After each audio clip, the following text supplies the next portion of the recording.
Bu Ani, silakan. Ada yang bisa dibantu Bu Ani? Terima kasih. Assalamualaikum warahmatullahi wabarakatuh. Waalaikumsalam warahmatullahi wabarakatuh. Ini Bapak, saya mau melaksanakan diseminasi kepada rekan-rekan guru dan juga kepada murid-murid saya untuk melengkapi tugas saya dalam aksi nyata nanti yang akan saya laksanakan. Mungkin sebelumnya kan saya memberikan proposal ini kepada Bapak, sekiranya mungkin Bapak kepala sekolah longgarnya kapan saya mengikuti kunjungan. Nah ini mohon maaf, ini materi di modul bimbingan ya? Iya. Ya? Iya. Oke Bu Ani, ini saya lihat sekilas materinya bagus dan menyenangkan. Saya kira sangat tepat sekali nanti kalau diterapkan di teman-teman di kelas, teman-teman diberikan pemahaman yang sama kaitannya dengan budaya tersebut.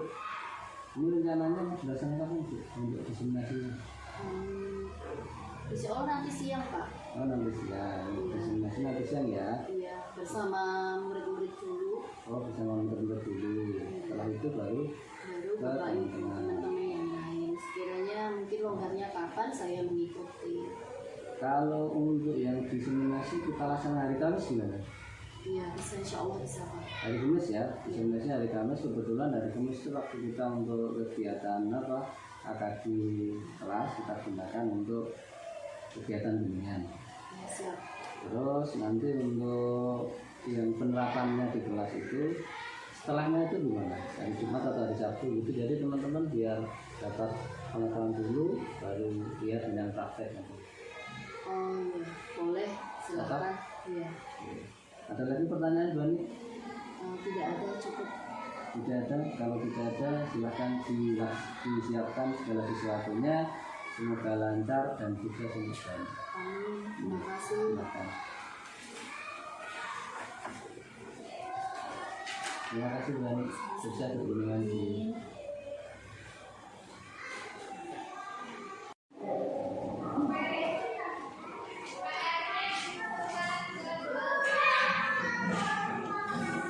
Assalamualaikum warahmatullahi wabarakatuh.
Tidak boleh menyontek berarti apa ya? Bertanggung jawab. Ayo, Mbak Riyama ditulis. Bertanggung jawab. Ya, Mbak Riyama tulis ya.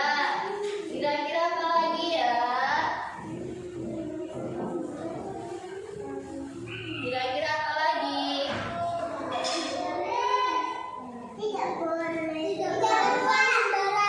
Tidak boleh buang sembarangan. pintar, tidak buang sembarang. Buang apa ya? Tidak boleh. Tidak boleh buang sampah sembarangan. Oke. Oh iya, pinter. Harus piket juga. Oke. Kita ke sini dulu nomor 7. Tidak boleh buang sampah sembarangan. Bentar. Tidak boleh membuang sampah sembarangan.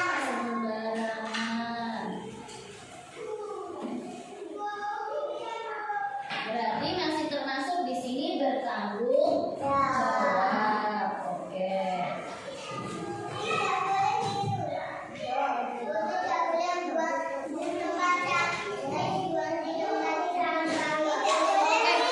Kira-kira kalau masuk sekolah harus bagaimana? Mengucapkan salam, kemudian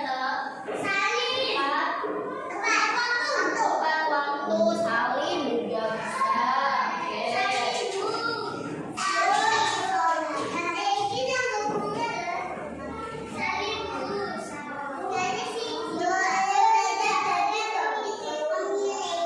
Ayo Umpa, ditulis tepat waktu.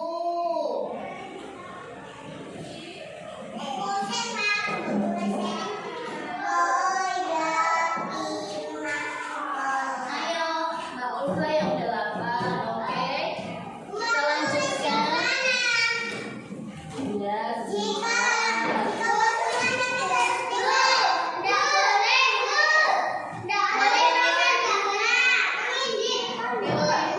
sebentar anak-anak. Yang nomor 7, Mbak. Yang belum siapa? Ya, oke. Mbak Natasha dulu, oke. Yang nomor 7, ya.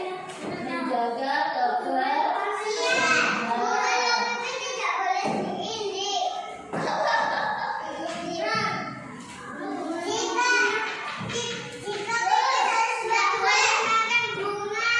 Gak boleh makan? Emang ada yang makan bunga? Oh iya. Apa tadi Mbak Aurel? Tidak apa tadi? Tidak boleh mengintip. Mengintip apa? Mengintip pipis. Memang ada yang mengintip pipis? Oh, Mas Hafid. Kenapa Mas Hafid kok ngintip pipis?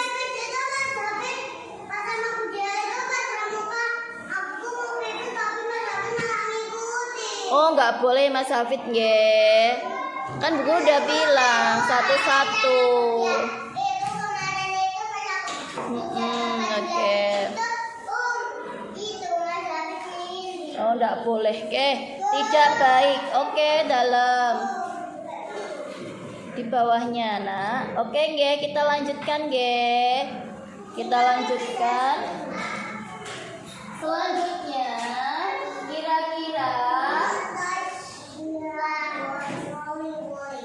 kira-kira kalau seumpamanya pinjam pensil teman kemudian tidak dikembalikan, boleh apa tidak? Berarti kita harus mengembalikan. Kemudian, kenapa Mas Rafi? Gak duduk. Kemudian pada waktu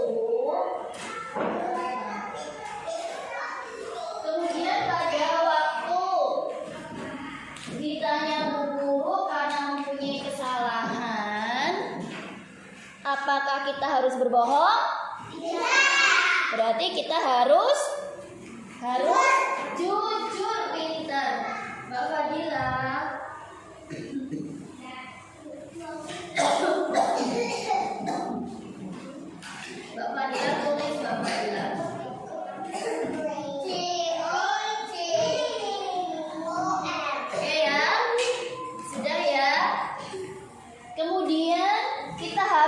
disiplin apa tidak?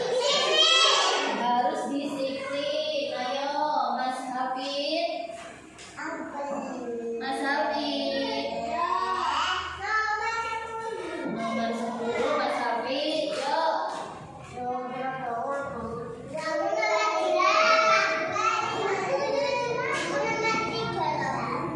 Oke. Coba Bu Guru mau lihat tulisannya mana? Coba Bu Guru mau lihat. Oh iya. Oh ini I, Mbak. Tuh, ini I harusnya menghormati. Coba Mbak Ulfa. Mbak Ulfa mana? Dilihatkan ke sini, Mbak I.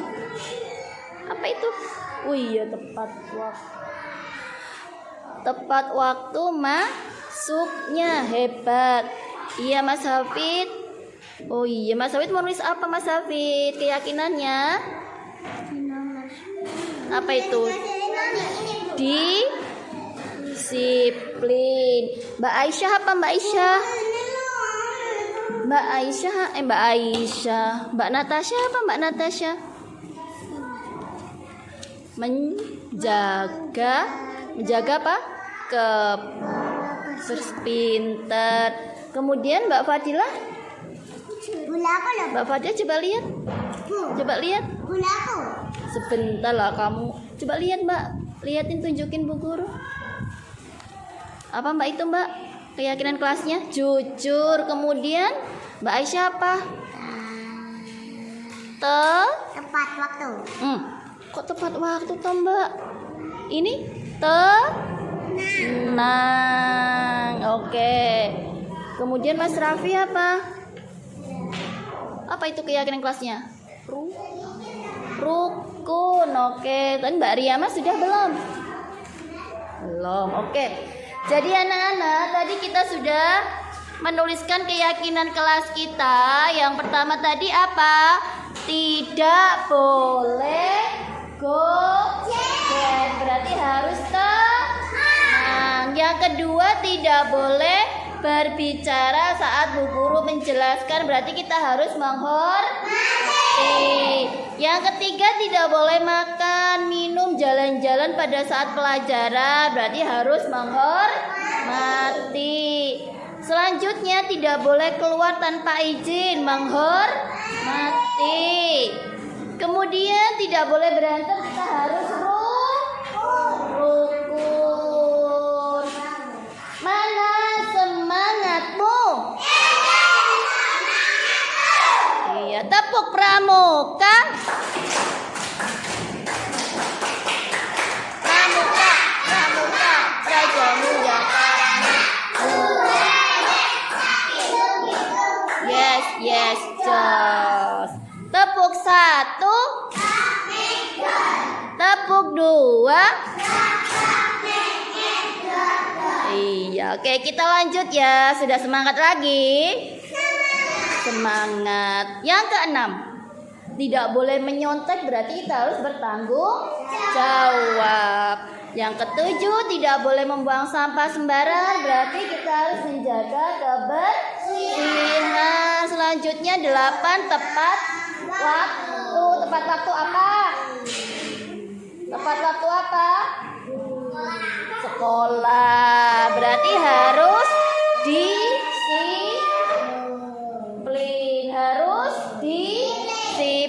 Kemudian 9, jujur. Selanjutnya 10, disiplin tadi ya. Oke. Anak-anak sudah coba Bu Guru minta tolong ditempel pakai lemnya yang gak ada di sini yang sudah menuliskan tadi ya.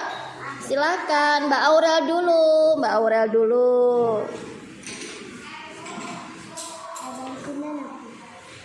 Tempel sini Mbak, tempel sini aja Mbak.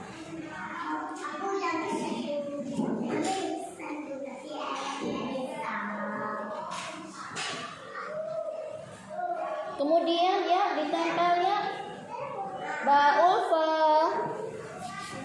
Sudah dikit aja Mbak.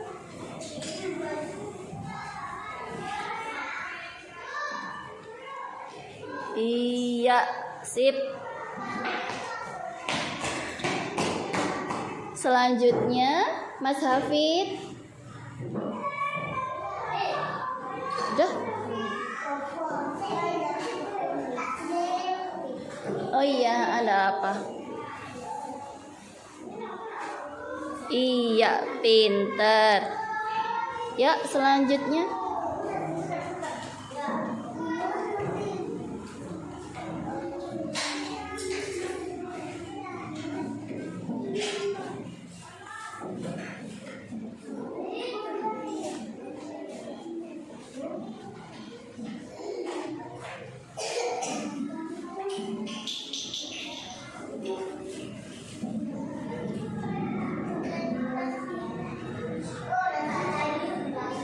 Ayo buruan. Dok.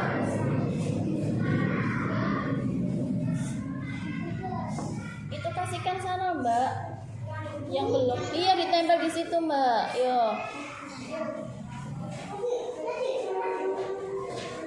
Oke, pinter. Ya.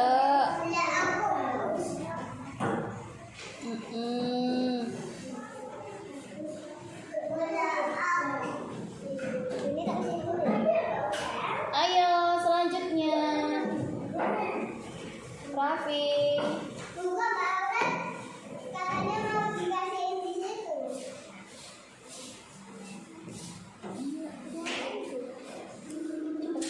Itu lemnya ada di situ.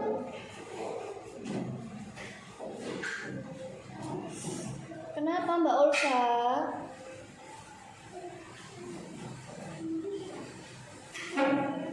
Jangan banyak-banyak, Mbak. Jangan banyak-banyak.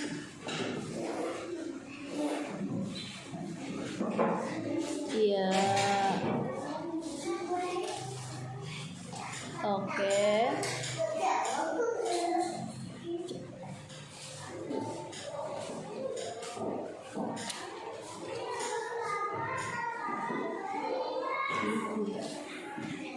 Kamu sudah, Mas Raffi? Ya, makasih.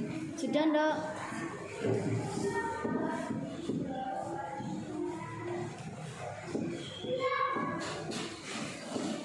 Sudah, Dok. Sudah tempel, oke.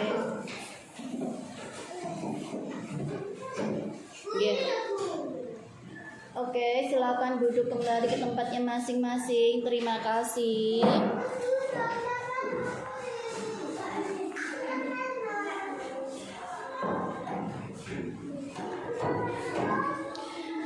Oke, berarti kita bisa menarik kesimpulan bahwa yang pertama keyakinan kelas kita yang pertama yaitu menghormati, yang kedua menjaga kebersihan, datangnya tepat waktu, kemudian harus disiplin, kemudian tidak boleh bohong, berarti harus jujur, kemudian tidak boleh goceng, berarti harus tenang, kemudian harus bertanggung jawab. Itu tadi ya semua adalah keyakinan kelas di kelas berapa? Kelas 1 mana? Kelas 1 S B. Oke, terima kasih. Kita tadi sudah membuat kesepakatan atau membuat keyakinan kelas di kelas 1. Terima kasih semuanya. Apakah kalian sanggup melaksanakan keyakinan kelas 1? Siap. Are you ready? Oke, thank you very much. Mungkin itu saja ya keyakinan kelas kita. Besok bisa kita tempel ya. Paham? Oke, terima kasih. Assalamualaikum warahmatullahi wabarakatuh.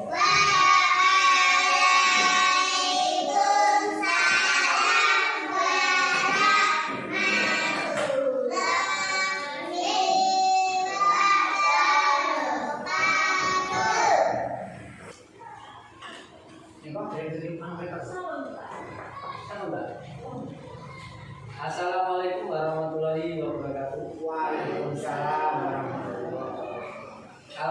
Bismillah, alhamdulillah, rabbil alamin.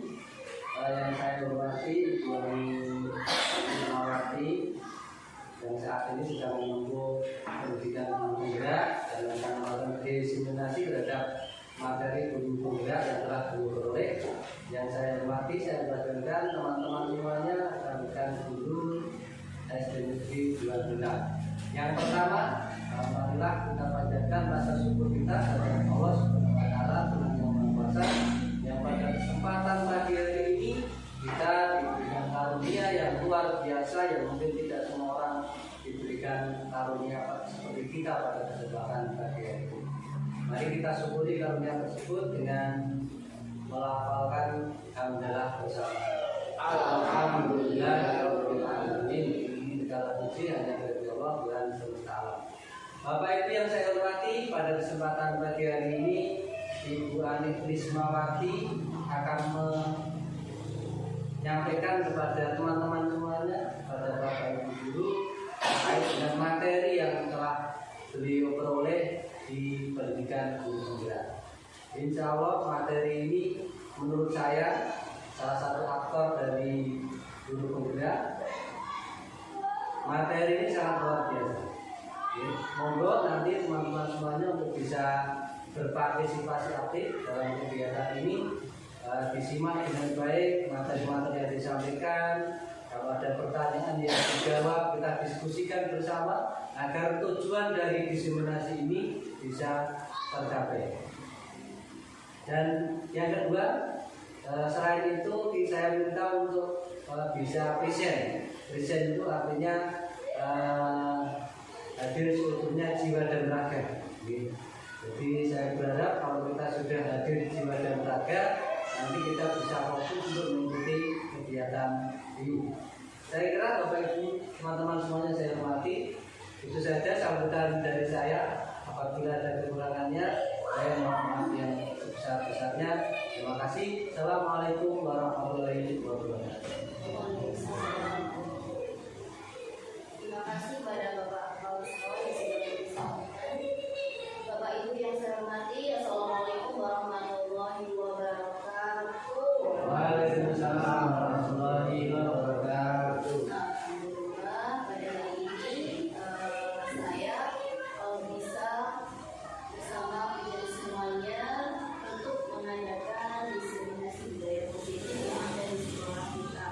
Terlebih dahulu kepada yang terhormat Bapak Kepala Sekolah, kepada yang terhormat rekan-rekan guru SDN Negeri 2 Pemingkan. Alhamdulillah pada hari ini penjenengan semua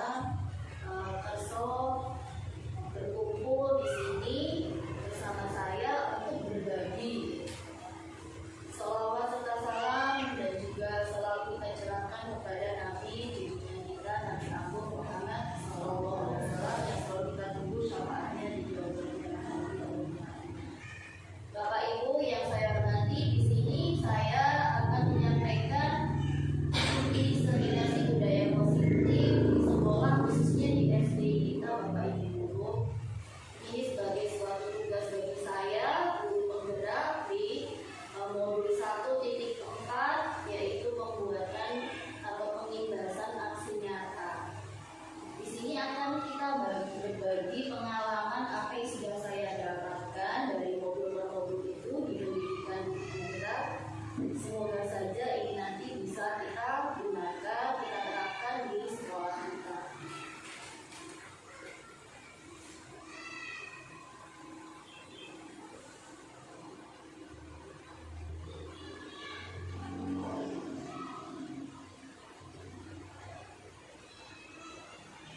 Bapak Ibu guru, kenapa saya membuat diseminasi yang ada hubungannya dengan budaya positif? Itu latar belakangnya adalah ya Jadwantara mengibaratkan seorang guru adalah petani dan sekolah sebagai tempat bercocok tanam agar benih-benih yang ditanam dapat tumbuh dengan baik. Seorang petani harus bisa menyiapkan tanah yang baik dan menjaganya dari hal-hal yang merusak tanaman. Dalam menerapkan konsep-konsep inti budaya positif yang ada di sekolah, di situ ada disiplin positif, motivasi perilaku manusia,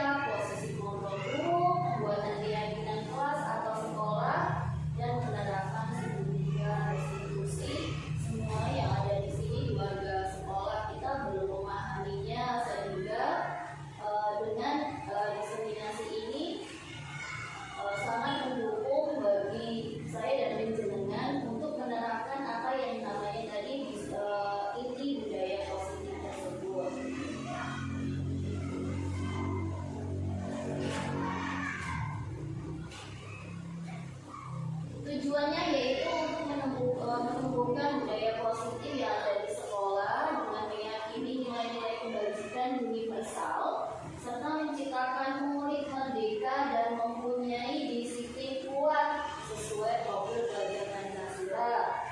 Terwujudnya suasana yang nyaman di kelas dan juga mewujudkan pembelajaran yang berpihak pada murid.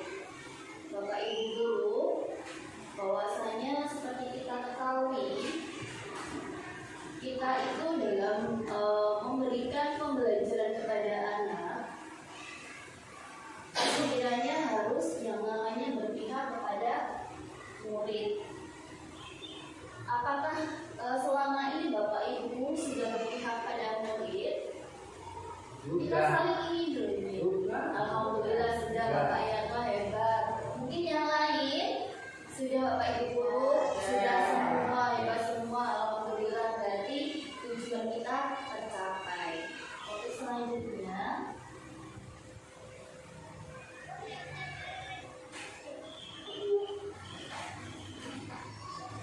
yang akan kita bahas yaitu konsep utama budaya positif. Yang pertama yaitu perubahan paradigma belajar, dua disiplin positif. Yang ketiga kebutuhan dasar manusia, empat motivasi perilaku manusia, lima restitusi posisi kontrol, enam keyakinan kelas dan juga segitiga restitusi. Inilah perubahan paradigma belajar. Perubahan paradigma belajar menyediakan lingkungan yang positif, aman dan nyaman, dapat membangun budaya positif. Jadi kalau kita itu di lingkungan sekolah kita itu nyaman, aman, akan membuat anak didik kita juga nyaman dalam belajarnya. Kemudian disiplin itu ada kaitannya juga dengan kontrol guru terhadap siswa. Nanti kita akan pelajari Bapak Ibu guru. Ini juga kira-kira saya butuh pendapat dari Bapak Ibu. Menurut Anda apakah budaya positif di sekolah itu? Mungkin dari Bapak Ibu guru ada yang bisa? Coba saya boleh. Menjawab? Ini menurut saya, kalau saya apa? Enggak. Dimarahin apa? Enggak. Terima kasih Bang. Menurut pemahaman saya, apakah yang dimaksud dengan budaya positif di sekolah? Artinya di situ pada suatu kegiatan yang dilakukan secara berulang, budaya menjadi kebiasaan, di mana kegiatan tersebut mendorong perilaku positif anak di sekolah. Jadi kegiatan itu ditujukan untuk dalam rangka mengembangkan karakter anak untuk lebih baik. Adalah seperti itu. Terima kasih aplaus buat Pak Ibu. Mungkin dari teman-teman yang lain Bu. Iya, terima kasih Pak Yuli. Mungkin dari Bapak Ibu yang lain. Saya ingin melanjutkan saja dari pagi tadi itu kan itu hanya suatu terjemahan dari budaya positif, tapi contoh konkretnya yang harus kita tunjukkan kepada kita bersama. Ya apa ini? Biasanya itu yang lama lebih baik. Misalkan contoh budaya kaitan dengan sopan santun, ketemu dengan Pak Guru, ketemu dengan teman yang lain saling menyapa, atau minimal menggunakan assalamualaikum. Misalkan contoh sebagian kecil dari budaya yang tadi disampaikan oleh Pak Guru. Oh iya, bagus sekali. Aplaus buat Pak. Iya, terima kasih sekali. Mungkin Mas Joko atau mungkin dari Bapak Ibu yang lain ada yang mau menambahkan? Ya, menambahkan yang menurut saya di gaya positif itu kebiasaan positif yang dilakukan kepada peserta didik di sekolah, menyiasat kebiasaan untuk membuang sampah pada tempatnya, seperti tadi yang dikatakan kayak kebiasaan dalam sopan santun gitu, dan kebiasaan yang lain terutama di hal keagamaan. Terima kasih. Bagus sekali. Luar biasa semuanya. Alhamdulillah, ternyata mungkin tanpa saya mau melanjutkan ke selanjutnya itu Bapak Ibu guru sudah mampu semuanya untuk yang berpihak pada murid dan bagaimana caranya kita itu untuk berbudaya positif yang ada di sekolah. Dari mulai pembiasaan yang baik, dari contoh yang sudah Pak Yagno dan Bu Wiwi sampaikan, ternyata itu nanti akan bisa membuat anak didik kita menjadi lebih baik lagi. Dan itu kunci utamanya yaitu mulai dari Bapak Ibu guru. Jadi keteladanan itu sangat penting. Terima kasih. Oke, kita lanjutkan. Nah itu budaya positif di sekolah, nilai dan kebiasaan di sekolah yang berpihak pada murid agar mereka dapat berkembang menjadi pribadi yang kritis, penuh aman dan bertanggung jawab sesuai dengan profil belajar Pancasila. Nah, kenapa budaya positif itu kita terapkan? Dengan adanya suasana yang positif, sangat mendukung pelaksanaan pembelajaran yang kondusif, membuat lingkungan belajar lebih menyenangkan, sehingga proses belajar dapat berjalan tanpa beban dan tekanan, melainkan keinginan dan kesadaran dari dalam diri peserta didik. Suasana positif juga akan membentuk karakter positif peserta didik, sehingga akan menjadi budaya positif bagi peserta didik dan lingkungannya. Baik Bapak Ibu guru, dengan suasana yang positif benar-benar bisa akan mengubah situasi peserta didik dan juga situasi lingkungan yang ada di sekolah kita. Untuk selanjutnya Bapak Ibu, kita ke disiplin. Mungkin ada yang bisa, apa yang terbayang di benak Anda ketika mendengar kata disiplin? Pak Hasan mungkin? Tepat waktu. Oke, tepat waktu, konsisten. Menaati peraturan. Oke, good. Mungkin ada yang lain? Udah sering? Udah sering ngantuk rupanya, kayaknya nggak semangat ini. Oh. Kita mau ice breaking dulu mungkin. Berdiri Pak, Bu.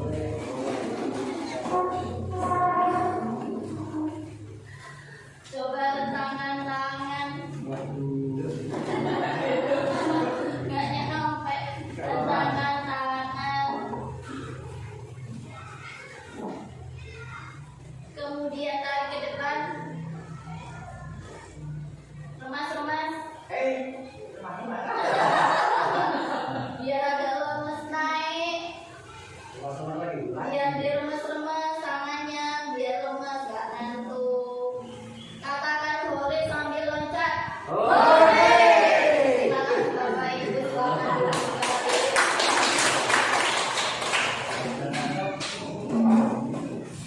Oke Bapak Ibu, kita mulai lagi sudah agak fresh ini. Kira-kira apa sih yang terbayang di benak itu dengan semuanya? Kalau ada kata disiplin tadi, harus menerapkan tepat waktu, konsisten, kemudian taat peraturan. Pak Ibu dari ini ada yang lain? Pak Ibu guru?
Kardiko iku jarwono noramu lepasin mangkai ning uga kuat kuwasa aman diri priyangga tegese merdika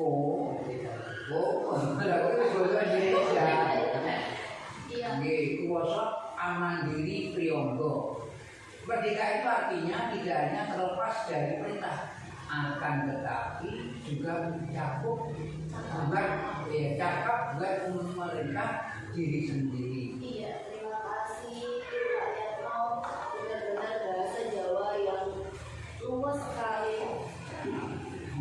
Ya, di situ ada definisi merdeka dari Ki Hajar Dewantara bahwasanya merdeka itu tidak hanya terlepas dari perintah. Jadi mungkin anak itu kalau ayo buang sampah pada tempatnya, kita akan memerintah. Kalau anak sendiri tidak sadar bahwasanya oh iya dan buang sampah di tempat sembarangan itu akan mengakibatkan hal yang nggak baik. Nah, itu belum ada dari diri sendiri. Kalau semuanya anak-anak sudah kita tanamkan dalam diri mereka sendiri, yaitu dari internal dari peserta didik, dia akan Ini juga monggo. itu mungkin jangan dalam gini. Ketika seorang anak dari kita ketika anak itu melakukan sesuatu karena mungkin perintah dan dia merasa mungkin itu ada kata paksa dan karena dirinya internal pribadi sendiri, jadi itu belum merdeka gitu. Belum merdeka karena mereka ternyata itu tidak dari dalam dirinya sendiri. Dia itu melakukan sesuatu. Yang namanya merdeka itu akan melakukan sesuatu karena dia itu ada perintah dari diri sendiri. Jadi yang namanya merdeka itu tidak harus dari orang lain, tapi tumbuh dari dalam diri sendiri. Aku harus bagaimana? Contohnya seperti kita Bapak Ibu guru. Oh ya, aku itu harus disiplin tanpa aku harus dapat paksaan atau dapat swing-swing dari bapak kepala sekolah kan seperti itu.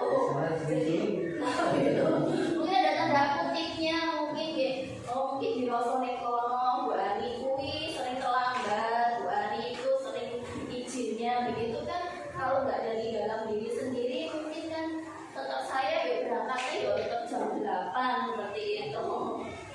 Ini Bapak Ibu guru kita lanjutkan. Tadi kata disiplin sudah banyak sekali sudah disampaikan oleh Bapak Ibu guru dan sudah paham. Untuk selanjutnya, di sini ada disiplin positif. Tanpa kekerasan dan tanpa ancaman, melainkan komunikasi tentang perilaku secara efektif antara guru dan peserta didik. Kemudian yang kedua, peserta didik diajarkan untuk memahami konsekuensi dari perilaku mereka dan menumbuhkan rasa tanggung jawab dalam diri mereka. Menumbuhkan kesadaran serta memberdayakan peserta didik untuk melakukan sesuatu tanpa sorotan ancaman atau hukuman. Nah, ini tadi yang sudah kita obrolkan yang ternyata memang harus seperti ini. Kemungkinan nanti akan kita terapkan ya Bapak Ibu, semoga kita bisa menerapkan itu semua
Aku yang bujur.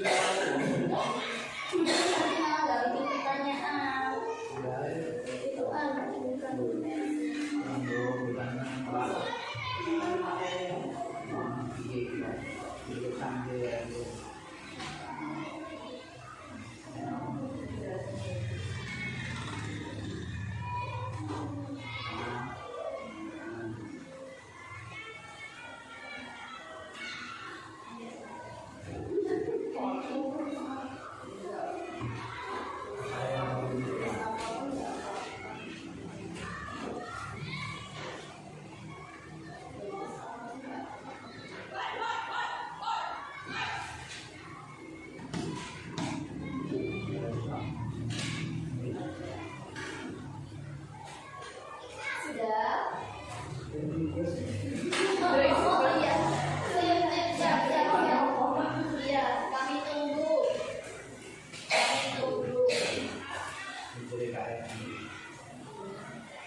yang pertama untuk memerdekakan murid mungkin dari saya itu murid itu diberikan kebebasan untuk berekspresi atau mengekspresikan dirinya supaya sama ekspor bahwa dirinya itu bisa hal ini bisa hal itu punya kemampuan yang bisa tampilkan. dan disiplin itu ya seperti yang disampaikan tadi, disiplin mengenai tata aturan atau peraturan yang sudah berlaku bisa dilaksanakan atau dilaksanakan dengan baik.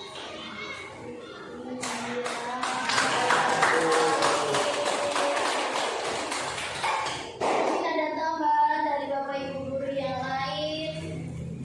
Jawabannya sudah bagus sekali. Memerdekakan anak berarti memberi kebebasan, memberi hak kepada anak untuk memunculkan bakatnya, minatnya, potensi yang ada pada diri anak tersebut.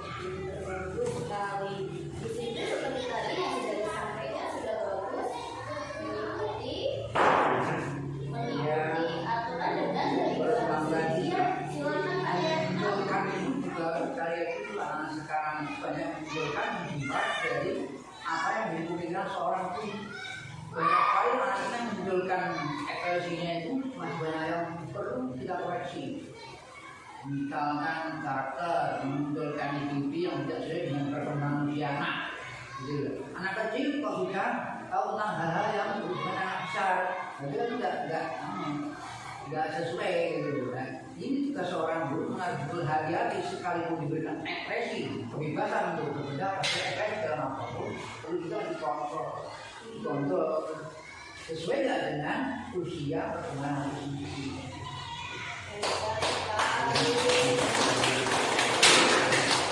Memang harus mengikuti. Bebas banget. Iya, bebas tapi tetap harus kita kontrol nih Bapak Ibu. Ya, hebat sekali, bagus sekali jawabannya. Mungkin ada tambahan lagi? Kalau tidak ada, mungkin Bu Dea bisa melempar kepada teman yang lain. Kita kasih aja yang sudah.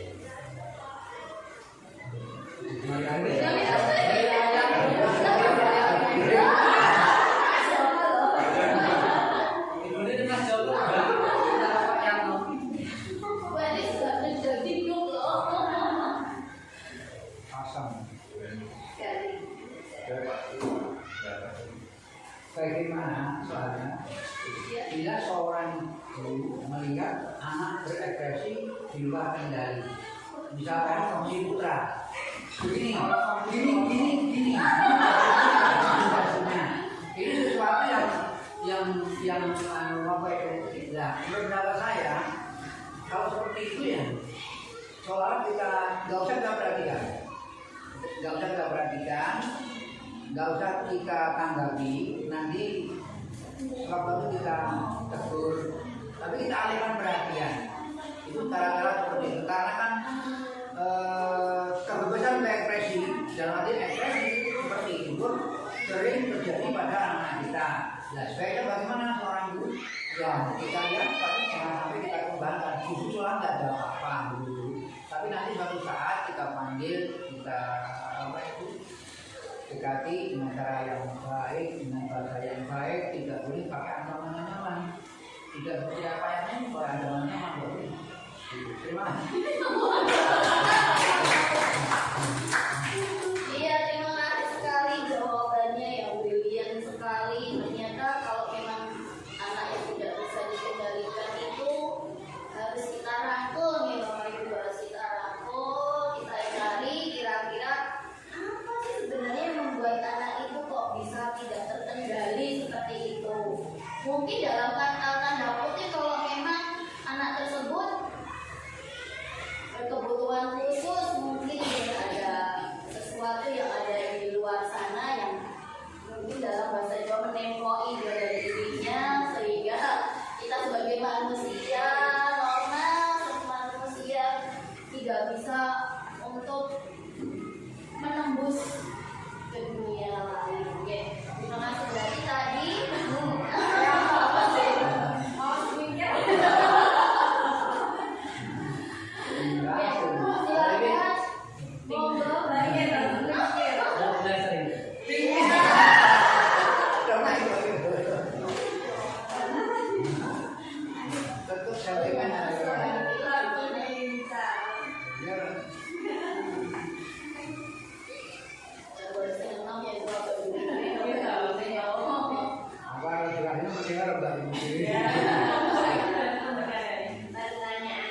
bagaimana nih? Ya, mungkin begitu. Iya. Ya, Kalau menurut saya, murid merdeka itu adalah murid yang bisa mengekspresikan atau mengembangkan pengetahuan, keterampilan yang dimilikinya itu secara merdeka atau secara bebas sesuai tingkat perkembangan anak tersebut, sesuai bakat dan minatnya. Misalnya anak tersebut senangnya pada menari begitu, nah anak tersebut bisa mengembangkan bakatnya di sekolah. Nah, menurut saya itu bagus. Ini tadi ada lagi di awal tadi ada, tepatnya ada juga di Sudah. Oh, jadi pertanyaannya cuma murid merdeka. Oh begitu. Jadi terima kasih kelas buat Bapak Ibu guru, mungkin tadi cuman sekedar kita merefresh juga selain saya yang mendeskripsikan tentang materi ini dari pertanyaan-pertanyaan sudah kita buat tadi. Benar-benar ternyata Bapak Ibu guru sudah paham semua matematika dan juga disiplin. Terima kasih Bapak Ibu guru. Kita lanjutkan ya.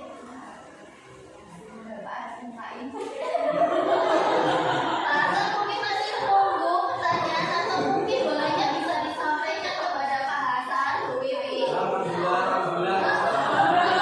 Sekali lagi ya buat Pak Hasan ya.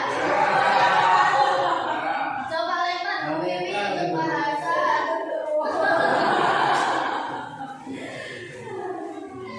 Kayaknya belum. pertanyaan belum rapi ya. Jadi ada 3, jawabnya ada 3. Bisa dibaca yang kanan Pak Hasan.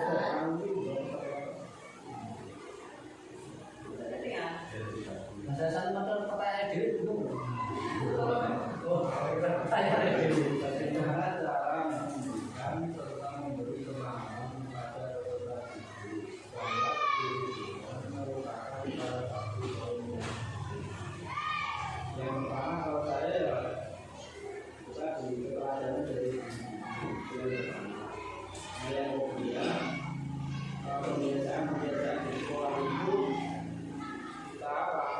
Kita disiplinkan, kita tertibkan, kita ingatkan, terus kita misalnya kalau dalam belajar itu mempelajari itu harus kita pelajari. Terus kita juga harus bilang mengamati tingkah laku siswa ketika kita itu istirahat. Itu kadang itu apa yang dibicarakan itu malah dibilang apa seperti itu. Jadi disiplin itu sebenarnya dari mulai dari dunia dulu, jadi memberikan contoh, teladan. Kalau terus diperintah kan kesannya kan akhirnya paksa. Tapi tetapi kan ketika kita dengar itu kan tadi kan mohon maaf kita kan juga memberikan misalnya kalau enggak apa nanti orang bikin masuk itu apakah itu bisa atau tidak. Tadi bahasa saya begitu. Bahasa saya kan konsekuensi. Jadi bahasa tidak pakai dulu lagi misalnya. Tapi bahasanya juga konsekuensi kalian adalah seperti ini. Jadi ketika mereka tidak mau, mereka tahu oh konsekuensinya seperti ini. Hukuman itu sekarang dihilangkan, gantinya konsekuensi dan sanksi. Itu gitu. Jadi saya mengatakan tadi konsekuensi bukan hukuman ya. Nah, dengan sehingga dengan sampaikan tadi konsekuensi. Iya. Nah, itu kita gitu. Untuk menghilangkan kata hukuman kalau dalam praktek keseharian ini tadi kan memang itu bukan juga PR kita sebagai guru menghadapi anak-anak yang perkembangannya di fase seperti itu belum itu kalau belum diberikan konsekuensinya sudah melanggar. Terkadang dengan peraturan baik kita pengen keluar ke istirahat itu kan sudah itu dari saya. Terima kasih untuk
Nilai-nilai keselamatan atau kesehatan inilah yang kita sebut sebagai suatu keyakinan. Keyakinan yaitu nilai-nilai kebajikan universal yang disepakati secara tersirat maupun tersurat. Di sini ada beberapa nilai-nilai kebajikan. Bisa Bapak Ibu baca yang pertama keadilan, keselamatan, tanggung jawab, kejujuran, rasa syukur, berprinsip, integritas, kepercayaan, rajin, berkomitmen, percaya diri, kesabaran, dan keamanan. Jadi kita membuat keyakinan kelas itu harus ada yang namanya nilai-nilai kebajikan. Kenapa harus membuat keyakinan kelas? Kira-kira mungkin dari Bapak Ibu guru ada yang besok menunjukkan kesadaran pada anak. Iya, bagus sekali. Untuk menunjukkan kesadaran pada diri peserta didik atau anak-anak kita. Dari situ Bapak Ibu guru, kemarin saya sudah membuat keyakinan kelas bersama anak-anak. Ternyata walaupun di situ anak-anak kelas 1, saya itu mencoba untuk masuk ke dalam kelompok mereka, dunia mereka di kelas 1 yang notabene itu belum bisa menulis, membaca ataupun berpikir yang lebih ke sana gitu. Untuk berpendapat pun juga belum bisa, saya pikir begitu gitu. Ternyata anak-anak kita membuat keyakinan kelas. Apa bu keyakinan kelas? Keyakinan kelas itu adalah suatu aturan yang ada di kelas ini antara guru sama anak-anak semuanya. Biar apa? Biar kelas kita itu aman, enak. Jadi kita yang pertama tidak boleh apa? Gojek bu guru. Kita tulis tidak boleh gojek. Nah nanti untuk nilai kebajikannya yaitu kita ambil nilai positifnya. Jadi tidak boleh gojek. Tadi anak-anak bilang tidak boleh gojek, berarti ada kata positifnya, kalimat positifnya yang akan kita buat yang namanya keyakinan kelas. Gak boleh apa lagi? Gak boleh ini bu guru. Gak boleh gojek apa jalan-jalan di dalam kelas pas bu guru pelajaran seperti itu. Saya senang sekali ternyata mereka itu mengungkapkan ide mereka. Ternyata Bapak Ibu guru kelas 1 itu seperti itu. Saya berharap mungkin dari pengalaman saya buat keyakinan kelas kemudian saya tuangkan di situ, semoga di kelas yang lain akan mencoba seperti itu. Itu gunanya untuk apa? Ternyata anak-anak itu kondisi. Kemarin kita sudah buat keyakinan kelas, katanya nggak boleh gojek. Berarti harus apa? Harus tenang dulu. Terus kemudian kenapa kok ada yang itu keluar tanpa izin? Boleh nggak? Nggak boleh. Masuk lagi. Seperti itu Bapak Ibu guru kita mencoba untuk mendisiplinkan anak dengan membuat keyakinan kelas tersebut. Di situ ada nilai kebajikannya Bapak Ibu bisa diambil. Kalau kemarin kita dari pendidikan guru negara itu cukup dibuat lucu Bapak Ibu. Istilahnya itu anak-anak nanti itu bisa melaksanakan. Mungkin ada yang mau ditanyakan sebelum kita lanjutkan Bapak Ibu? Nilai-nilai kebajikan yang harus dikelola itu bagi seorang pendidik berarti harus memunculkan atau mengumpulkan atau muncul dengan sendirinya anak atau dirangsang anak itu bisa memunculkan nilai kebajikan sendiri gitu. Terus bentuk-bentuk nilai kebajikan di situ seorang pendidik harus bisa mengira dan membedakan antara 1 sampai 13 itu. Lalu kemudian di dalam praktek kita seharian mungkin sudah ada, cuma untuk mendefinisikan sebuah nilai kebijakan itu yang barangkali terdiskusikan pada hari ini sebetulnya itu. Seorang guru yang mungkin belum masuk ke penggerak pun sudah memiliki komitmen tentang nilai-nilai kebajikan sendiri yang dibawa sejak waktu dia masuk ke dalam ranah calon seorang pendidik. Jadilah itu, cuma mungkin ini lebih banyak kriterianya yang bisa kita kembangkan kembali kepada prinsip nilai kebajikan bahwa guru adalah berperan penting di dalamnya untuk memunculkan nilai itu. Terima kasih. Terima kasih Bapak Sugiyarto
tidak itu dari hasil pengalaman kami itu dianggap kurang positif.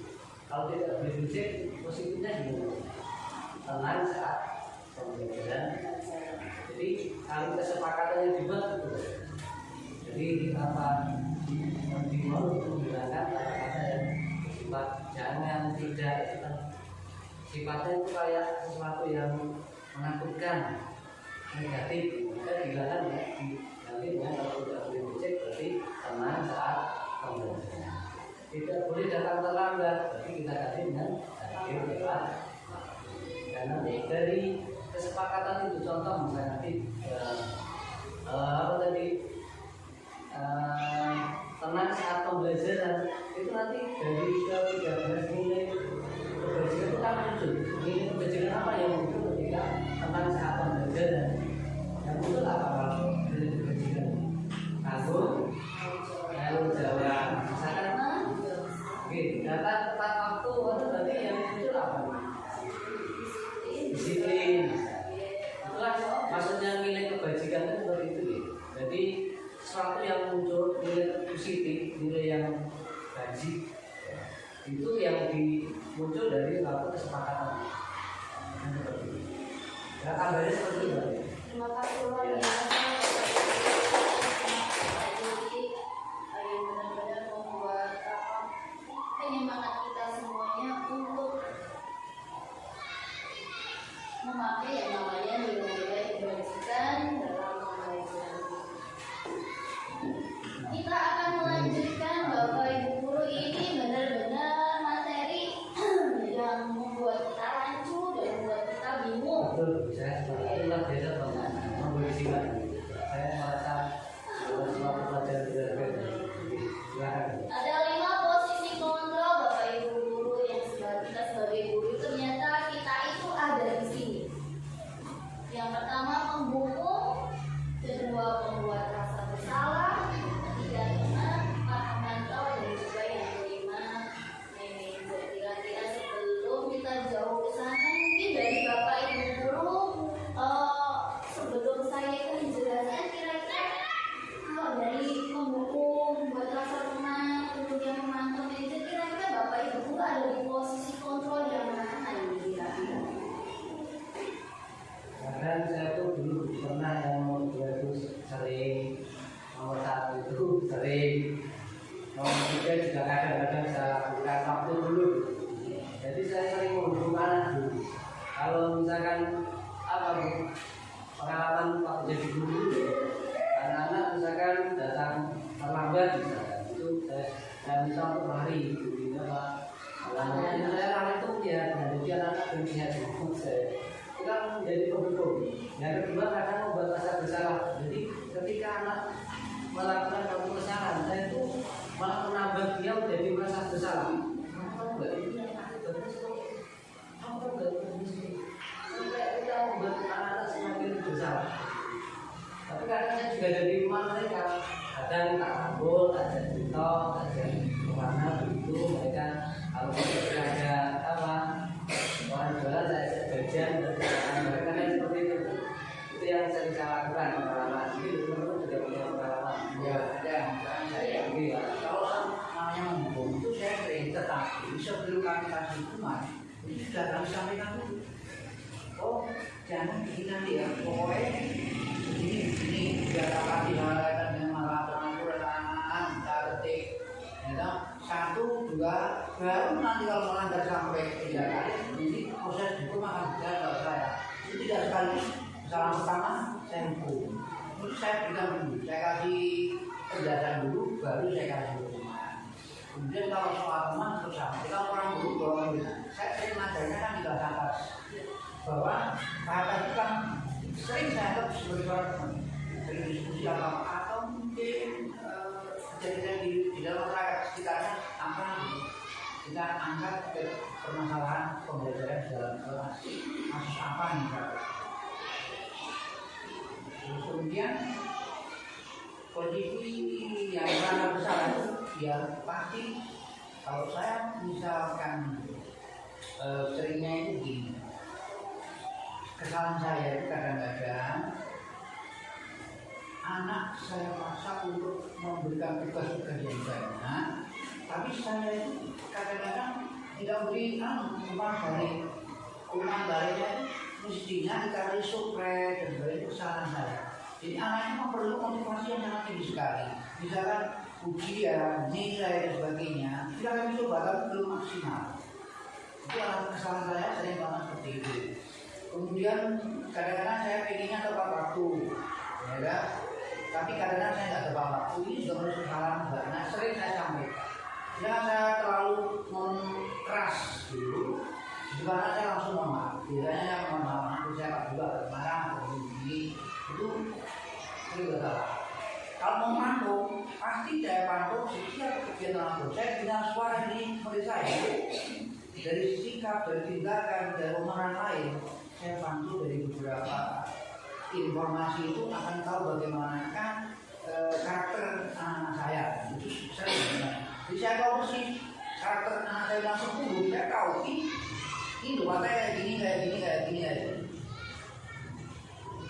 Jangan ada yang tersenggol-senggol musuh, ada yang dipenderangi suka gas, ada yang bersih apa ya begini. Ini memang bagi kami perlu sekali kita pantau karakter dari anak sendiri sehingga nanti di dalam ruang pas kita mengajar betul-betul kita mampu menguasai beberapa karakter anak, kita ambil dari sisi kita buat itu sudah menyampaikan materi pembelajaran pada anak agar semuanya tidak kena.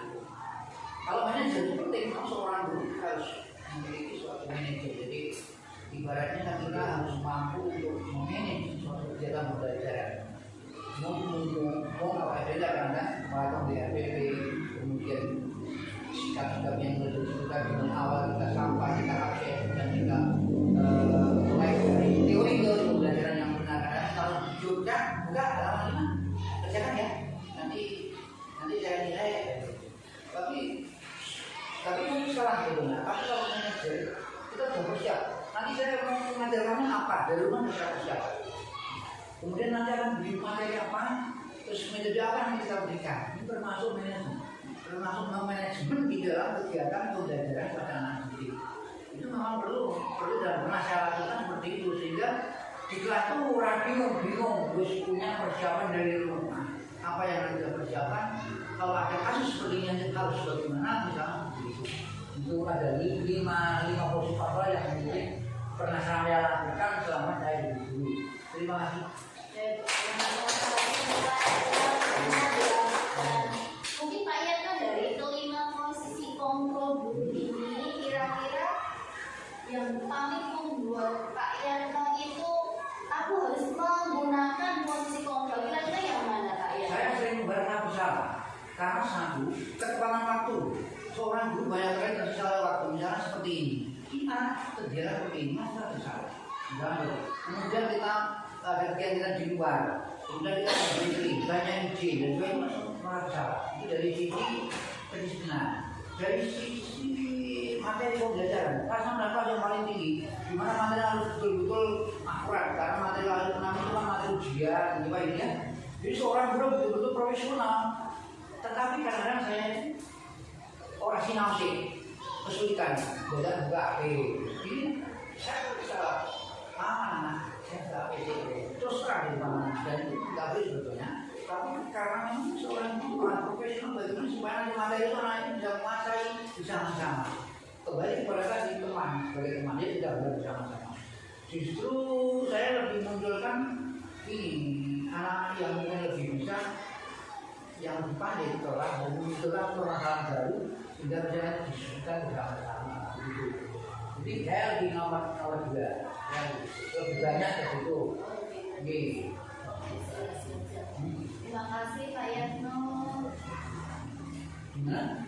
Kalau bicara apa ya? Dia Maksudnya begini, pemberantasan bersalah itu kita, perilaku kita, menjadi kita dan kita yang objeknya yang kita buat merasa bersalah itu si anak. Seperti saya sampaikan ini menurut pemahaman saya berarti dari tegaskan berarti kan harus saya dapat materi Jadi misalkan anak itu merasa bersalah, kita menambahkan sesuatu yang membuat anak itu merasa bersalah. Kata-kata yang saya ucapkan tadi kan membuat anak semakin bersalah. Maka gitu poinnya membuat rasa bersalah itu. Bukan kita tapi anaknya. Bisa ditangkap? Iya, iya, ya. Mungkin ada yang lain dari Bapak Ibu sudah pernah melakukan dari 5 posisi kontrol ini, kira-kira yang paling sering yang mana yang Bapak Ibu lakukan? Atau mungkin sama dengan Pak Yatno atau Pak Yuri? Ini dari oke, dari semua. Mungkin karena itu juga pemahaman tentang hukum itu seperti apa, pemandu itu seperti apa, pemandu itu seperti apa kan belum satu preferensi, belum satu pemahaman. Kita jawab dari persoalannya ketika nanti pemahaman tentang 5 posisi kontrol itu sudah paham, mungkin bisa jawab. Ya, karena bertulisan makanya kalau seorang kepala itulah fokusnya gitu. Makanya sebenarnya sebelum saya melanjutkan ke definisi dari posisi kontrol ini, saya mencoba memunculkan ini kira-kira dari Bapak Ibu guru sudah ada yang pernah merasakan sebagai posisi kontrol mungkin dari 1 sampai 5 itu sudah. Fungsinya begini hidupnya. Dari awal itu Pak Yuri membuat satu diskusi 5 fungsi kontrol itu dengan contoh sampel. Kemudian dari tahun 2 ini muncul lagi saya. Menurut saya berbeda agar nanti dalam diskusi itu nanti buatnya bisa menjelaskan. Iya, Pak Yuri iya. makanya berarti itu saya juga berarti betulnya. Bagaimana bisa hidup sehingga pada waktu para guru kan semua kan berbeda-beda muncul satu diri yang hidup gitu. Terima kasih. Gendong Pak Yatno. Berarti nanti Pak Yuri kan berani kan hidup itu. Karena berani yang memberikan penjelasan bagi Iya, kami. siap. Oke, Bapak Ibu, kita lanjutkan. Nih, penerapan disiplin positif menerima posisi kontrol. Disiplin positif pada diri siswa perlu dikembangkan. Bagaimana penerapannya, strategi apa yang dilakukan. Ini sebagai contoh di videonya Diana Johnson. Nggak bisa di-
setelah itu waktu musola itu kalau tusuk atau berdoa kalau terus tidak benar gimana seperti itu misalkan seperti diterapkan seperti ini. Tadi seperti tadi nih bahwasanya yang namanya sama seperti mengendalikan anak tadi nih. Sama seperti dengan mengendalikan anak, tetap kita nanti Bapak Ibu ini kan baru membuat rasa bersalah. Nah makanya ini nanti kita akan menggunakan proses seperti apa untuk menindaklanjuti yang namanya program. Kita lanjut dulu ya Pak ya. Terima kasih Bapak Ibu. Nah yang ketiga yaitu sebagai teman ya. Saya yakin tanpa ini saya bacakan teman itu berarti kita benar-benar sebagai sosok yang bisa mendampingi si anak itu menjadikan teman. Ya, juga kita cari lagi. Nancy, kamu kan anak paling cepat berlari. Besok lagi jangan terlambat ya. Harusnya kamu baris paling depan loh. Lakukan itu untuk saya ya. Adalah kalimat yang dilontarkan guru dengan mengambil posisi sebagai teman. Siswa itu berdisiplin, siswa itu mau dikarenakan ada dari motivasi eksternal dari gurunya. Hasilnya siswa memiliki ketergantungan dengan guru. Misalnya ketika naik kelas, anak-anak yang gurunya sikapnya baik, begitu naik kelas berat. Karena apa? Mungkin dari bapak ibu gurunya yang di kelas berikutnya tidak menyenangkan, tidak membuat anak tersebut menjadi enak, nyaman dalam kelasnya. Itu adalah sebagai teman, sebagai teman sebenarnya juga bagus bapak ibu guru. Cuman ya itu tadi, ternyata kita akan sampai di posisi yang terakhir nanti akan melewati. Sebagai pemantau, nah ini pemantau. Sebelumnya guru dan siswa sudah membuat aturan kelas. Aturan tersebut sudah disepakati. Yang dilakukan dan konsekuensi juga tidak melakukan. Pada posisi ini, jika siswa tidak disiplin, guru lebih santai. Dia tidak menghati, berkata informasi datang saja dan guru mengingatkan peraturan yang disepakati.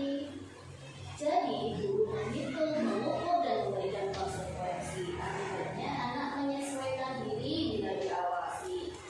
Jadi kalau murid-murid tidak diawasi, anak-anak tidak akan nurut.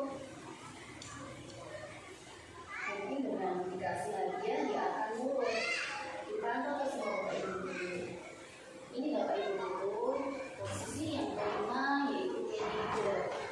Pada posisi ini guru akan bertanya tentang apa yang membuat mereka terlambat. Anak diharapkan jujur menjawab, misalnya saya terlambat karena semalam nonton YouTube game online. Kemudian misalnya apa yang kau yakini kenapa semalam kita suka bahwa Anda akan menghargai waktu. Apa yang bisa kau kerjakan untuk berbeda salah ini besok pagi harusnya tidak seperti apa. Jadi bapak ibu guru di sini posisi manajer ini benar-benar yang namanya kita sebagai guru itu benar-benar ingin mengetahui apa sebenarnya masalah yang dihadapi oleh anak. Kemudian kita sebagai guru akan menemukan solusi dari permasalahan tersebut dari anak sendiri, bukan dari kita. Bagaimana contohnya? Contohnya, tadi kita sudah melihat dengan kelas kalau semua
lakukan apabila anak mempunyai permasalahan?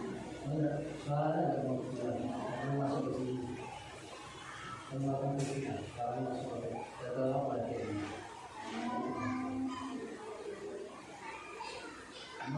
Secara cerita di ada satu Jadi begini Bapak Ibu Guru, bahwasanya nih, kita sebagai posisi manajer, ini kita sebagai posisi manajer kan seperti itu.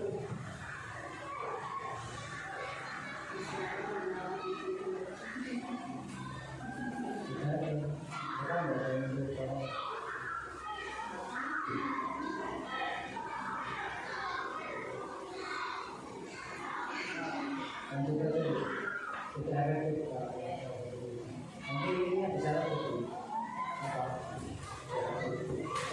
Cara besar. Mereka dari orang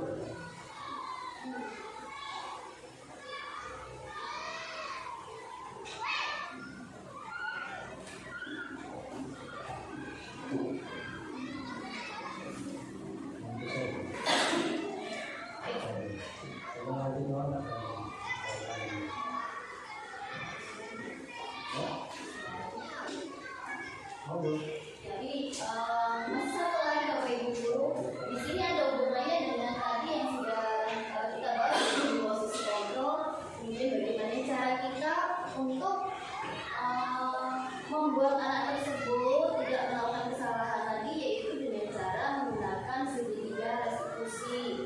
Oke, segitiga restitusi itu adalah suatu proses dialog, dialog antara kita kepada anak atau mungkin dari orang tua kepada putra putrinya di rumah.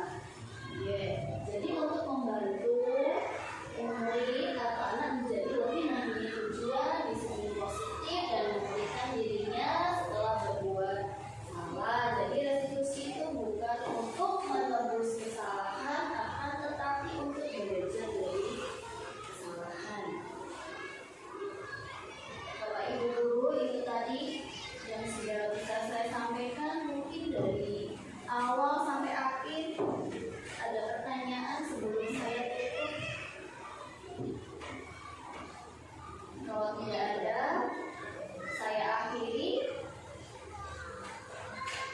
presentasi saya ini. Ya. ini bukan pertanyaan, tapi saya selalu dituakan di sini. Saya selalu dituakan di sini. Terima kasih sekali dengan materi yang telah disampaikan oleh Bu Ali. Dan mudah-mudahan materi-materi tadi memberikan suasana yang berbeda, persepsi yang berbeda, mindset yang berbeda, cara pandang yang baru pada anak didik, maupun sekolah, maupun teman dan juga. Jadi mudah-mudahan ada hal positif yang baik yang bisa kita petik insya Allah dari yang buat ini. Sekali lagi kami sama teman-teman kita banyak terima kasih atas penyampaian diskusi pada kesempatan pagi ini. Terima kasih Bapak Kepala Sekolah yang sudah memberikan support juga kepada saya dan juga teman-teman yang benar-benar memberikan support bagi saya, khususnya untuk mengikuti pendidikan guru penggerak ini. Semoga kedepannya saya dan teman-teman mendapatkan ilmu yang banyak yang lebih bermanfaat untuk diri kita dan juga kepada anak didik kita. Dari pemaparan saya dari awal sampai akhir, mungkin ada kata-kata yang tidak berkenan di hati Bapak Ibu semuanya, saya mohon maaf yang sebesar-besarnya. Mari kita tutup dengan membaca hamdalah bersama-sama. Alhamdulillah. Assalamualaikum warahmatullahi wabarakatuh. Waalaikumsalam.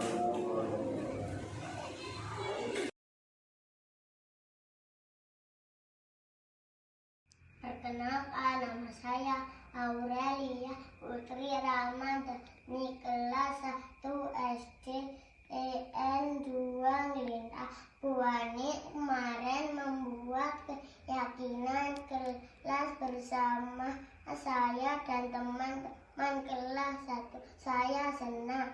Sekarang kami lebih tertib dan disiplin. Terima kasih Bu Ani, I love you. Assalamualaikum warahmatullahi wabarakatuh. Perkenalkan, nama saya Dea Valestri. Saya merupakan guru PAI di SD Negeri 2 Glintang, dan saya juga merupakan rekan dari Ibu Ani Lismawati yang pada saat ini sedang menempuh pendidikan guru penggerak. Pada kesempatan kali ini saya akan menyampaikan bahwa kemarin telah dilaksanakan seminar diseminasi budaya positif di sekolah. Materi yang dipaparkan oleh Ibu Ani ini sangat luar biasa. Materinya sangat menarik, lengkap, kemudian jelas. Ketika sedang berdiskusi pun, audiens sangat berpartisipasi aktif dengan menyeruakan pendapat atau aspirasi masing-masing. Ibu Ani juga sangat luar biasa. Dalam penyusunan materi juga menarik. Hal tersebut bisa dan dapat menambah wawasan keilmuan untuk saya pribadi. Semoga Ibu Ani sukses selalu untuk guru penggerak Jaya Jaya Jaya. Terima kasih. Wassalamualaikum warahmatullahi wabarakatuh.